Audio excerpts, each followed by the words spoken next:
Hello everyone, আপনি ইন্টারভিউয়ের রুমে প্রবেশ করছেন। একদম শুরুতেই আপনাকে যে সমস্ত প্রশ্নের সম্মুখীন হতে হবে। প্রথম প্রশ্ন, আপনার নাম কি, আপনার নিজের সম্পর্কে কিছু বলো, বা আপনি কোথা থেকে এসেছেন। এটার উত্তরে দেবেন যে স্যার আমি এই জেলার এই থানার অন্তর্গত এই গ্রাম থেকে এসেছি। আপনি কিভাবে এলেন, এখান থেকে কিন্তু অনেকগুলো কোশ্চেন হয়। প্রথমত আপনি আপনার গ্রাম থেকে ইন্টারভিউয়ের স্থান পর্যন্ত পুরো রুটটা ভালোভাবে অবজারভেশন করবেন।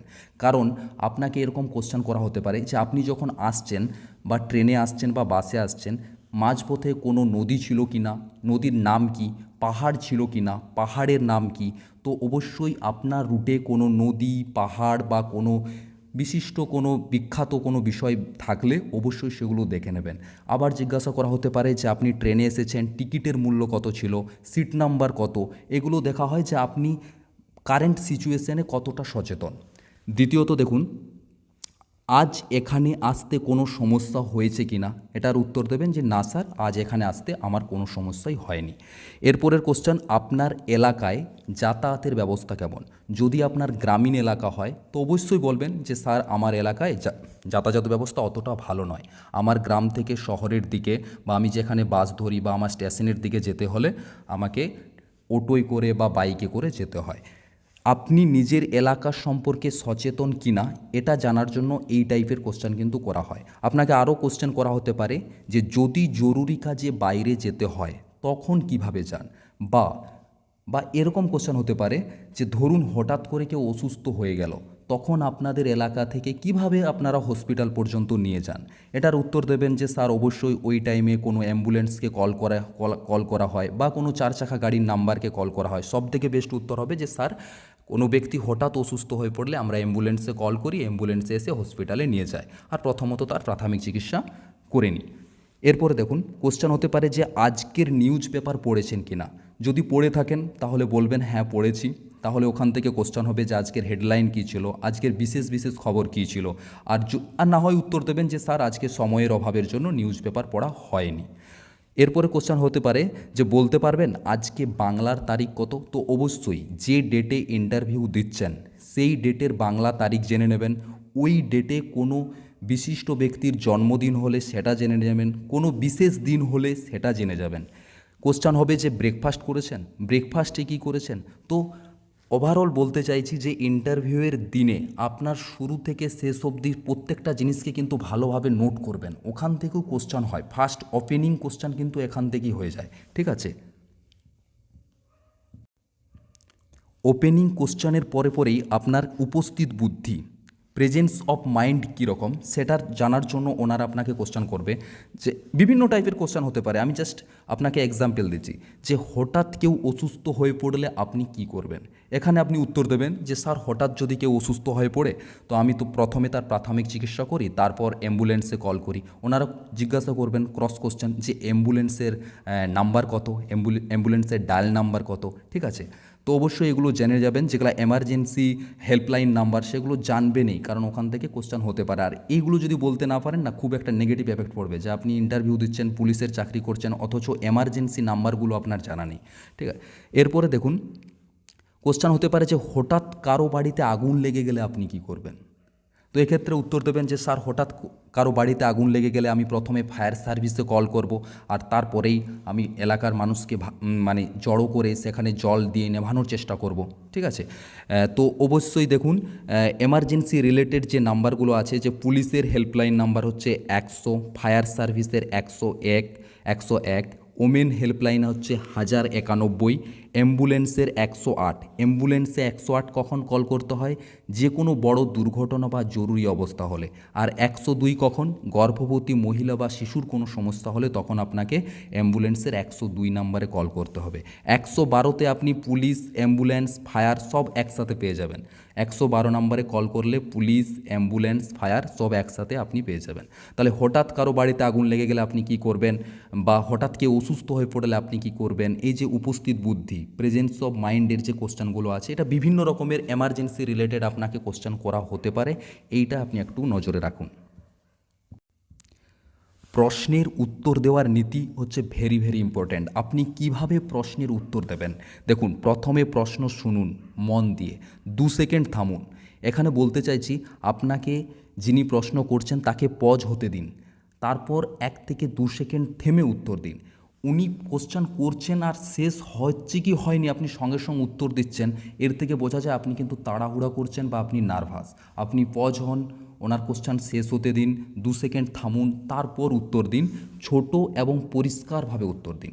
ওনার কোশ্চেনের উত্তর কিন্তু অনেক বড় সড়ো করে দেবেন না, যতটুকু বলার দরকার টু দ্য পয়েন্ট উত্তর দেবেন, কমপ্লিট উত্তর দেন। এটা বলতে চাইছি, ধরুন আপনাকে জিজ্ঞাসা করা হলো পানিপথের প্রথম যুদ্ধ কত সালে হয়েছিল, আপনি উত্তর এইভাবে দেবেন যে স্যার পানিপথের প্রথম যুদ্ধ হয়েছিল 1526 সালে। এটা হচ্ছে কমপ্লিট উত্তর। শুধু বলবেন না 1526 সালে, আবার এভাবেও বলবেন না যে 1526 সালে হয়েছিল, এই রাজার সাথে এই রাজার যুদ্ধ হয়েছিল, এই নদীর তীরে হয়েছিল, এত কিছু বলতে যাবেন না। তার মানে আপনি বোঝাতে চাইছেন আপনি অনেক বেশি জানেন।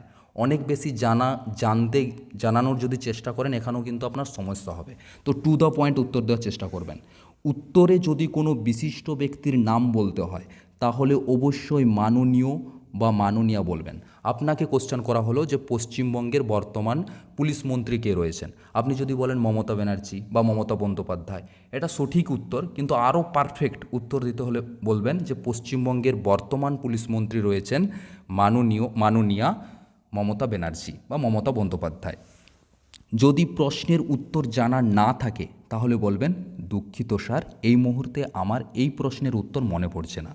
ইন্টারভিউ বোর্ডে চেষ্টা করবেন আপনার সম্পূর্ণ কথোপকথন যেন একটা ল্যাঙ্গুয়েজের মধ্যেই থাকে, একটা ভাষার মধ্যেই থাকে।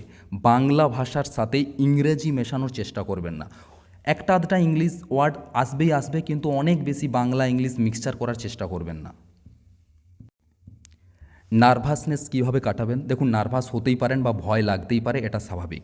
ইন্টারভিউ রুমে ঢোকার আগে ধীরে শ্বাস নিন। আপনি যতক্ষণ আপনার ইন্টারভিউ না আসছে, আপনি যে বসে ওয়েট করছেন, এই জায়গায় ধীরে ধীরে শ্বাস নিন। 4 সেকেন্ড নেন এবং 4 সেকেন্ড ছাড়ুন।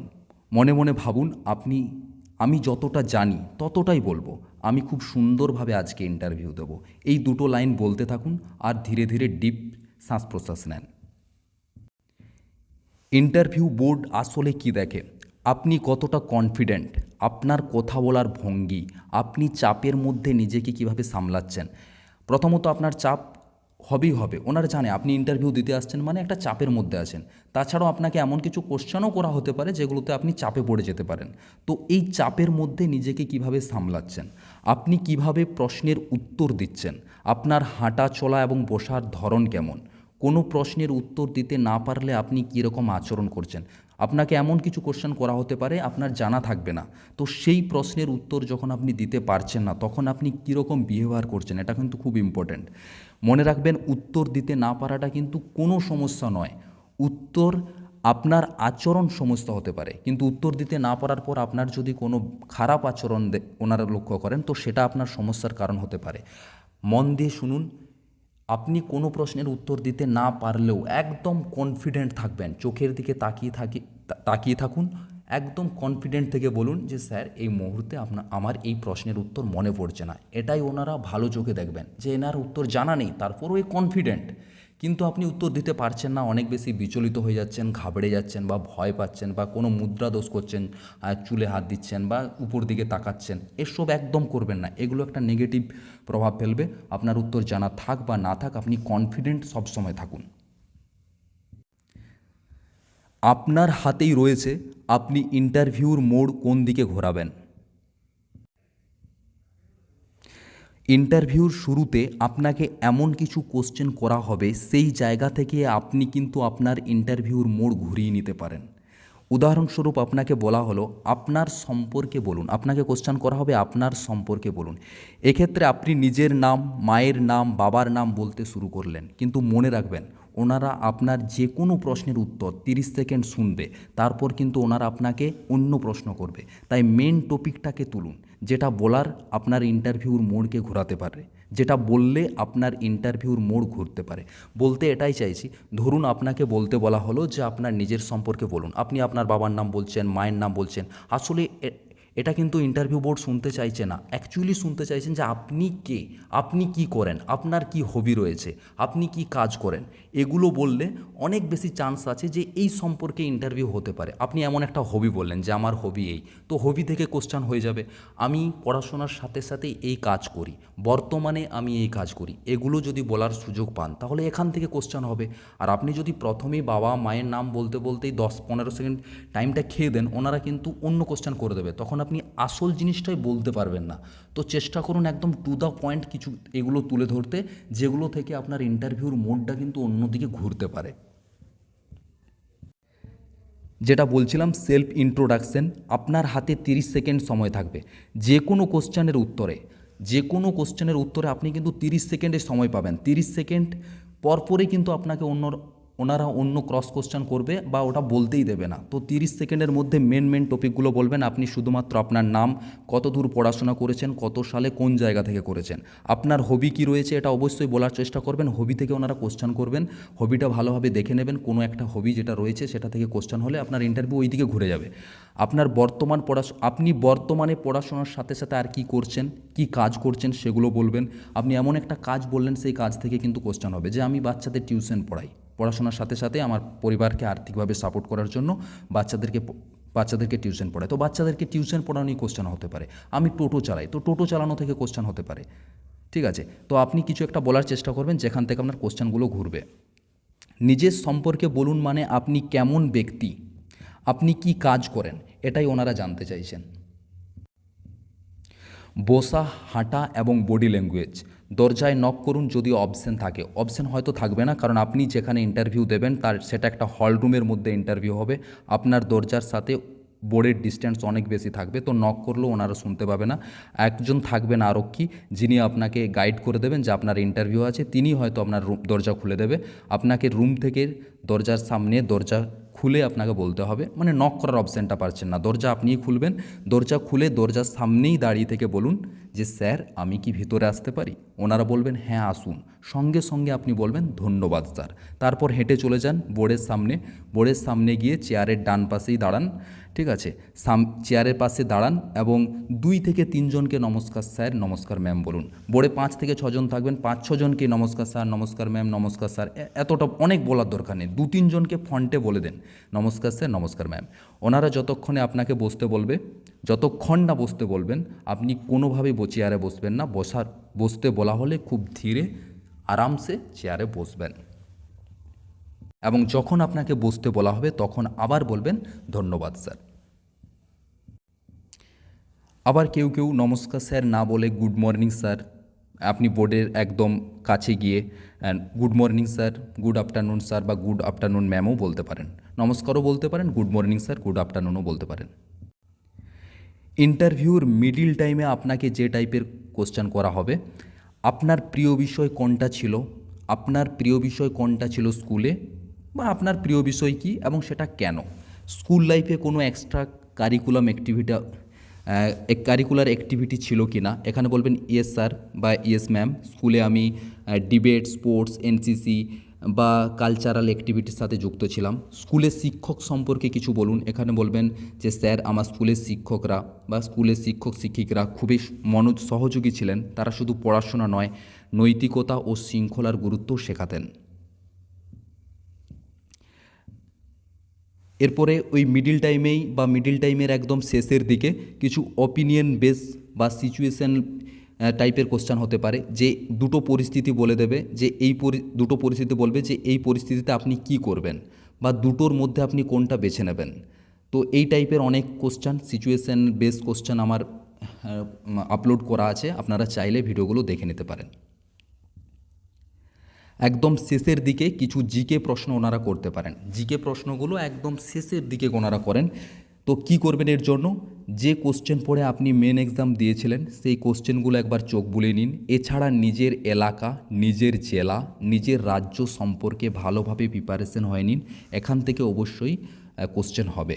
মনে রাখবেন ইন্টারভিউ বোর্ডে খুব না জানা প্রশ্ন আপনাকে করা হবে না, আপনি যেগুলো জানেন সিম্পল সেই সমস্ত কোশ্চেনই করা হবে। কিন্তু আপনি যদি নার্ভাস থাকেন বা ভয় পেয়ে যান তাহলে কিন্তু এই কোশ্চেনগুলোর উত্তর তখন আপনি ভুলে যাবেন বা এগুলো ভুল উত্তর দিতে পারেন। তো একদম নার্ভাস হবেন না, ইন্টারভিউ খুব বড় একটা জায়গা নয়। এখানে একদম ভালোভাবে নিজেকে প্রেজেন্টেশন করুন, একদম শান্ত থাকুন, যত শান্ত থাকবেন তত আপনি ইন্টারভিউ ভালো দেবেন। ভয় পাওয়ার কোনো কারণ নেই, আপনি যথেষ্ট যোগ্য, তাই এই সুযোগটা পেয়েছেন, ওই জায়গাটাকে গেছেন। অনেকেই কিন্তু এই সুযোগ পায়নি, অনেকেই এই জায়গাটা যেতে পারেনি। ইন্টারভিউ বোর্ড দেখে আপনি নার্ভাস কিনা, আপনার কথা বলার টোন বা ধরন কীরকম, চোখে চোখ রেখে কথা বলতে পারছেন কিনা। মনে রাখবেন, ইন্টারভিউ মানে যুদ্ধ নয়, বিশিষ্ট কিছু ব্যক্তির সাথে আপনার কথোপকথন। আপনি যথেষ্ট পরিশ্রম করে ওই জায়গাটা গিয়েছেন, তাই ভয় পাওয়ার কোনো কারণ নেই। শান্ত থেকে সুন্দরভাবে উত্তর দিন। ইন্টারভিউ দিন নিজেকে কিভাবে প্রেজেন্টেশন করবেন, নিজেকে কিভাবে প্রেজেন্ট করবেন, সিম্পল, পরিষ্কার এবং ফর্মাল ড্রেসে আপনি ইন্টারভিউ দিন। চুল দাড়ি পরিষ্কার করে যাবেন, চুল দাড়ি হালকা একটু কেটে যাবেন, খুব বেশি কিন্তু পুলিশের যেরকম চুলের ছাট বা ধরন হয় ওরকম একদম করবেন না, নর্মাল স্টুডেন্টের মতন একদম আপনি চুল দাড়ি কেটে যাবেন। কোনো রকম পারফিউম ইউজ করবেন না, বেশি রঙিন জামা বা বেশি গয়না পরবেন না। আপনার কস্টিউম যেন একদম স্টুডেন্টের মতো হয়, আপনি একদম স্টুডেন্টের যে কস্টিউম সেইভাবেই কিন্তু আপনি একদম ব্ল্যাক প্যান্ট, সাদা জামা, ফর্মাল, একদম ফর্মাল যে ড্রেসগুলো হয়, হাতে একটা ঘড়ি থাকতে পারে, পেকেটে একটা কলম থাকতে পারে, কালো শ্যু পরুন, ব্ল্যাক শ্যু, ব্ল্যাক মোজা, ঠিক আছে। ইন্টারভিউয়ের আগের রাত একদম বেশি পড়াশোনা করবেন না, 9টা 9:30টার মধ্যে একদম ঘুমিয়ে পড়ুন। জামা এবং কাগজপত্র সমস্ত কিছু আগেই রেডি করে রাখুন। ফ্রেশ মাইন্ড, আপনি অবশ্যই ভালো উত্তর দেবেন। ইমাজিন করুন, রাত্রে ঘুমানোর আগে ইমাজিন করুন আপনি কাল সকালে খুব সুন্দরভাবে ইন্টারভিউ দিচ্ছেন, আপনি ঘাবড়াচ্ছেন না, ভয় পাচ্ছেন না, প্রত্যেকটা কোশ্চেনের উত্তর আপনি ভালোভাবে দিচ্ছেন। যেটা জানা থাকছে না সেটা বলছেন আমার এই মুহূর্তে মনে পড়ছে না। সবচেয়ে গুরুত্বপূর্ণ যেটা আপনি ভাববেন যে আমি পারফেক্ট না, কিন্তু আমি হনেস্ট, অবশ্যই হনেস্টি বজায় রাখবেন। WB ইন্টারভিউতে হনেস্টি, ক্লিয়ারিটি, ক্লেমনেস, আপনি কতটা শান্ত আছেন, আপনার ধৈর্য, আপনার সততা, আপনি কীভাবে বসছেন, সব থেকে আপনার শান্ত ধৈর্য, এটা দেখেই কিন্তু ওনারা আপনাকে মার্কস দেবেন। ঠিক, আপনি কোন কোশ্চেনের উত্তর বলতে পারছেন বা বলতে পারছেন না, বা আপনি কতটা ওভার স্মার্ট দেখানোর চেষ্টা করছেন, কতটা অনেক বেশি বেশি করে বলছেন, এগুলো কিন্তু ইম্পর্ট্যান্ট নয়। যদি ভিডিওটা ভালো লেগে থাকে তো অবশ্যই চ্যানেলকে সাবস্ক্রাইব করে আমার সঙ্গে থাকুন। আগামী নেক্সট ভিডিওতে ইন্টারভিউ রিলেটেড ভিডিও আপলোড করব। দেখা হবে নেক্সট ভিডিওতে, ততক্ষণের জন্য টাটা, বাই বাই, জয় হিন্দ, জয় ভারত।